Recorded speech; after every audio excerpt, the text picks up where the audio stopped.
So we have about 6 minutes left. We'd love to take questions or hear comments, and we hope that this will actually be like more of a pilot for the Chinese program in terms of cross-cultural education with China School of Education, Confucius Institute, but actually that this can expand for other projects that are ongoing at William & Mary that are collaborating with places around the world. So now we'll have to talk into the microphone, but anyone have questions or comments or things that they'd like to share? Also, we have one student here from Jim's class, if you could just raise your hand, who actually went on the trip and did the project that Jim talked about. So go ahead. Since you've got that page up on the screen, I just had a question about Storify. That's not a technology that I'm familiar with. I'm wondering what that is and how you used it. Yeah, I can answer that question. Yeah, so just take the microphone. Okay, so basically, Storify, the reason I chose Storify instead of PowerPoint is because what I was going to talk about has a lot of words. So I thought it would be a good idea to organize them in a timeline, in a storyline, where I can show the examples after the research findings are piled up. And in the end, also, if you notice, I have a long list of references. So I thought in a PowerPoint, it wouldn't look very nice.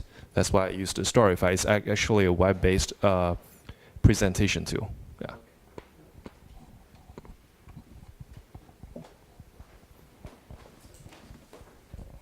Thank you.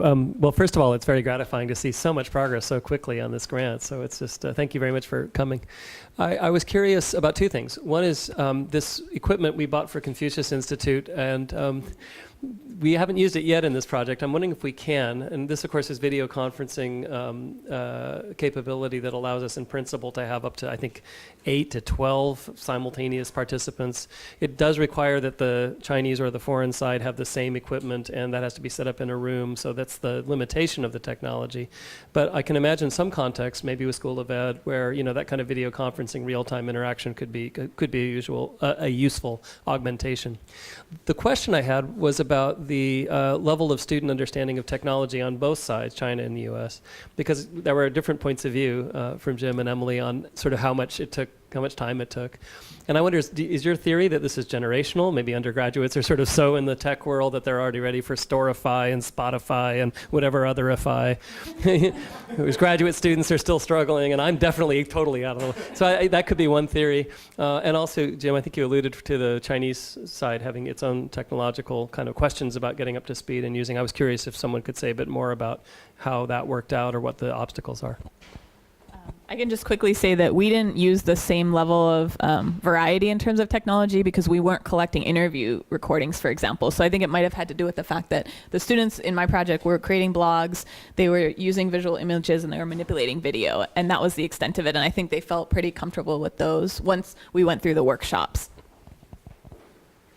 I think the generational aspect may be one part of it, but I think another piece to consider is that for my class, we met just 3 or 4 times before the trip, and so we had very limited kind of face-to-face time, where I think looking back now, I would have had us meet more frequently and maybe have more of the tutorials like Emily had organized for her class in terms of, I think, even a 30 or 40-minute session in our class about how do you edit a video, or I'm going to ask you to send me those tips on WordPress.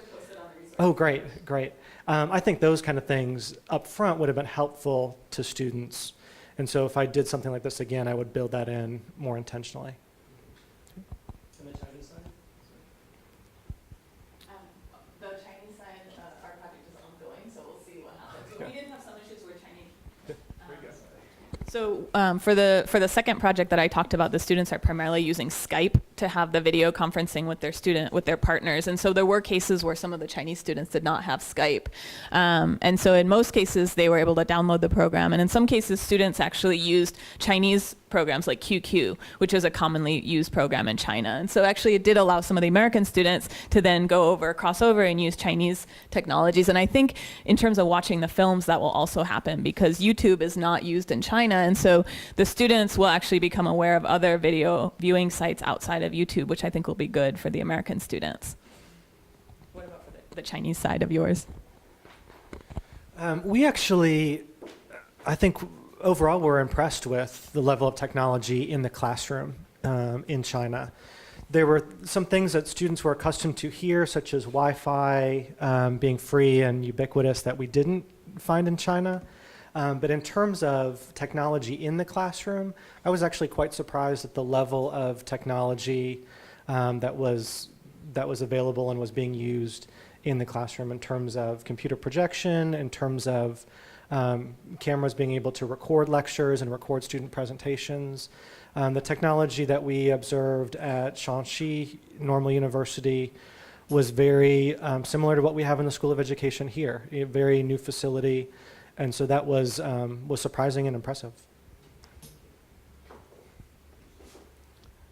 Other comments or questions?